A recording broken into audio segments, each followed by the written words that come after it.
Just fucking do it. Subscribe now. All right. So far we talked about the fact that we played banks against each other. Right? Yeah, and then the other thing that's not in this is, so it talks about the two banks as if it's like a binary choice, but there are other banks. So we go and we do a bit of a beauty pageant, confidentially, but we go around and campaign. Now that we confirm that it is during this recession, though, that makes the state banks and the smaller banks seem a little maybe less attractive to do business with because their stability might be in question, right? Although there's one other thing too, and that is that for the first quarter of 91, if we annualize the net, the trend all of a sudden starts going down. Now, I don't know whether the sales of lumber is somehow cyclical, right? Yeah, so 55% is between April and September of their numbers. Oh, that's what they said? Yeah. Okay, all right. Then that would explain Also note that this loan is not based on cash flow, huh? There's not enough cash flow. It's based on the assets. It's based on the assets. So but if you look at the current assets, it's in 1991 it's 932, and if you look at the current liabilities, it's 690. So there's only a difference of 242 net working capital he has. Say again? So the net working capital is 242. Including the notes payable of the bank of 246. So that ratio is what, 2 to 1? No, it's 1.3 to 1.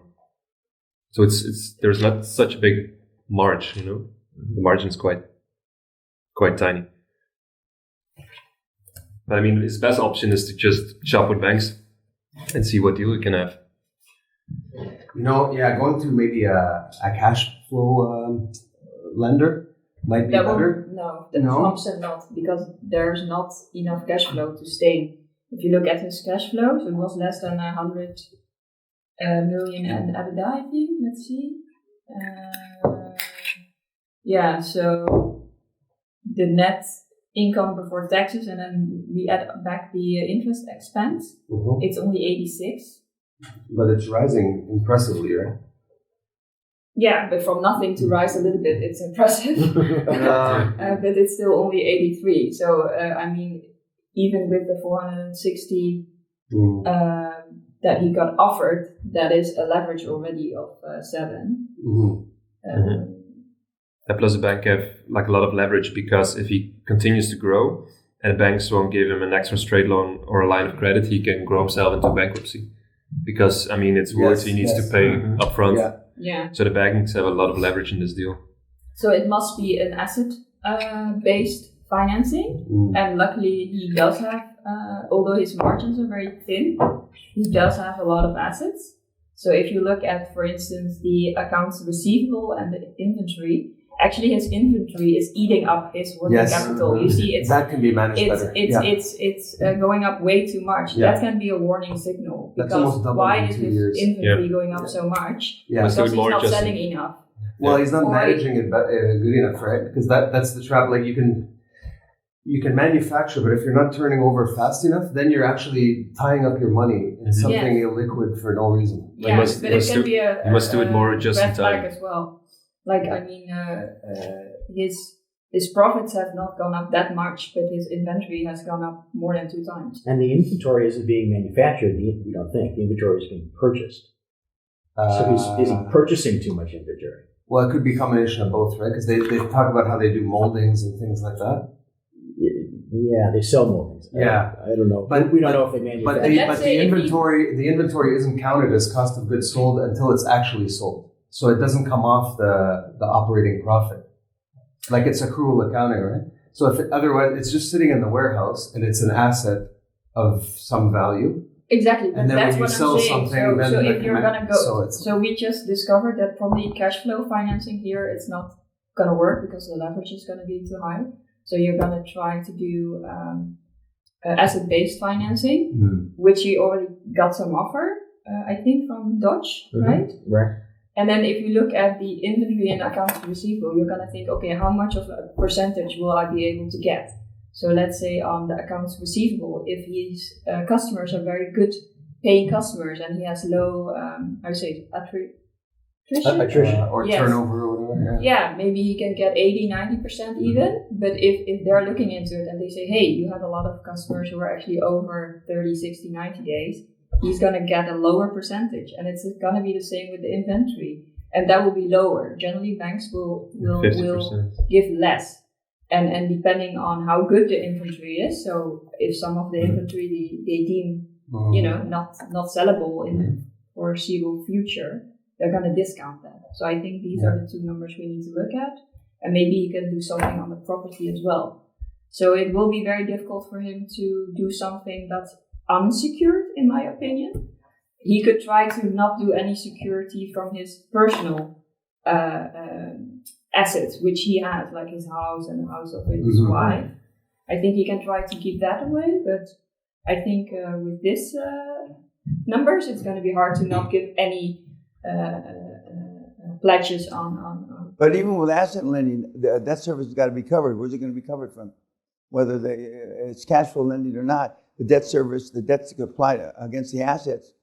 I mean, does he have the cash flow anyway to cover any kind of debt service? With these rates, it's going to be difficult. I mean, it's 11%. And that's already the best rate. It's already. And back in the early 90s, it actually went up to 15%. I mean, it says that it's already a rate offered to the best brackets of clients, so probably very hard to. He has 2% Prime plus 2 is pretty good.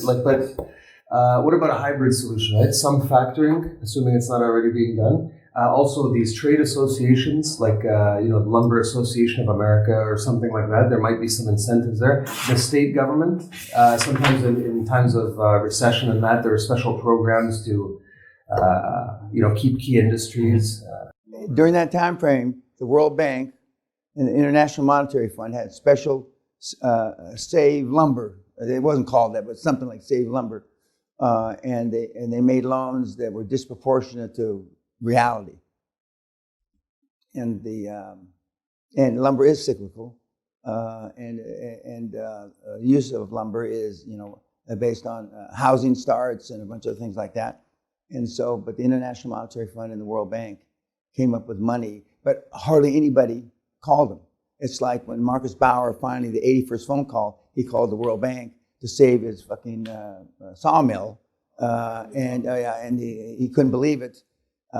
One thing, 81 calls to the same two operators. He knew the operators. I mean, he could sleep with them. He knew them so well. Okay, and then find, oh, you mean that?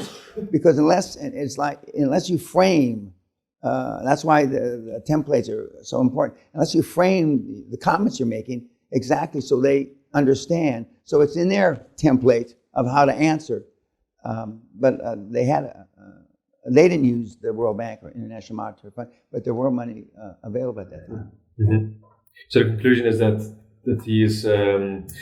It's best for him to shop at different banks for a straight loan or a line of credit, and if that doesn't happen, then he also can negotiate with some suppliers for factoring, and also negotiate with his creditors to pay off the accounts payable. So he can maximize his net working capital, and then he can make the growth, and then he can continue to. Then he has more revenue, perhaps more profit, and then he can go to the next step. But if I were him, I would just turn the key, because he's working like 100 hours a week, and he only makes. His net income is very low.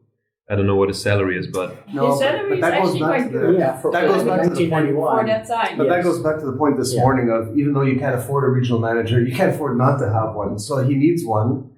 He needs someone to at least take some of the burden off. I think it's a huge risk that his personal assistant can do everything he can do, because if anything happens to her, then he's doing even more than 100 hours, right? Mm-hmm. Like everything seems dependent on, that's another warning sign, right? Everything's dependent on this one individual. There don't seem to be systems in place so that he can walk away. Or what didn't come up this morning in the presentation is that he's his first manager. Him. And in the beginning, it's slower because you got to be there, one, to learn the business a little, not a lot, a little, and to see what's really required and what's not required, what employees, when they come to work, when they don't come to work, what kind of breaks they take. But you're again, going back to Andreas, he was the manager for the first till they got to about 6 acquisitions, and then the first person that he thought we picked didn't work out, and then it was his 7th acquisition where he got somebody that was worth a darn, and that he made that person temporary regional manager. The other board members were afraid to make it a permanent because then he's got a job title, and then we fire him, we got to pay him more money, yada yada. And he wound up being the first regional manager after 7 acquisitions. Now you made a bunch of acquisitions. Some of the people aren't worth a shit, and maybe 1 or 2 are.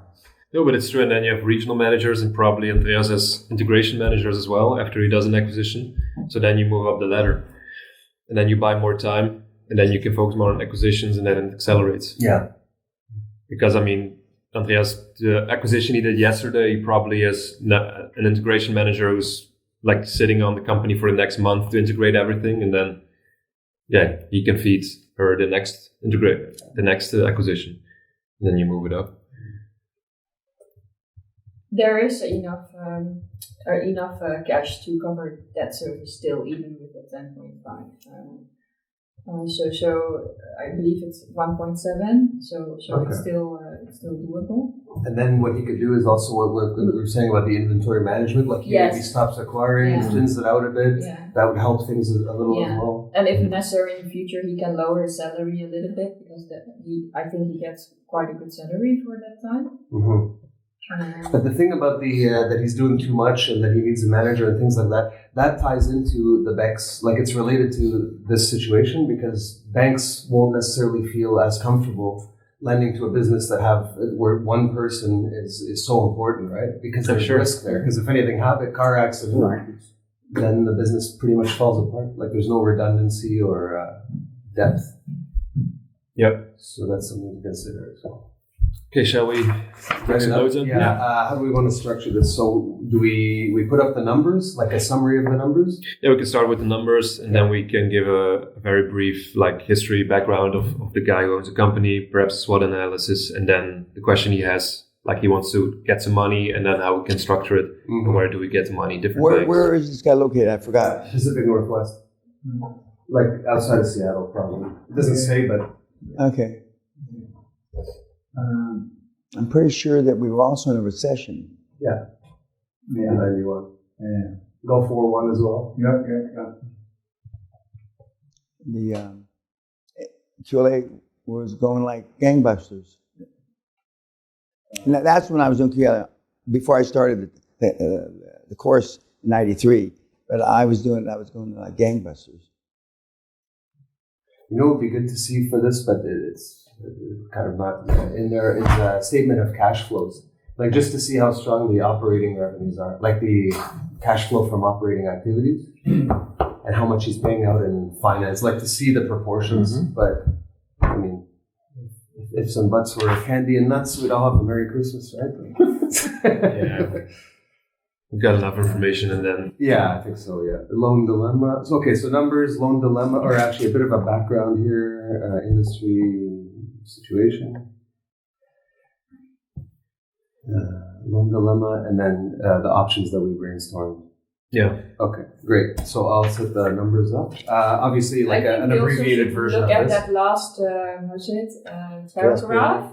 There it says the tentative discussion, blah blah, and there are several things that still needs to be discussed. I think that is also something that we need to discuss. Thinking like what he probably will be able to get. Like I understand, of course, he needs to do shop around, but it seems that with his current bank, there's also already a max, and this bank is willing. So it's you can shop around, but mostly it's not as if there's going to be a major difference between what the banks will offer.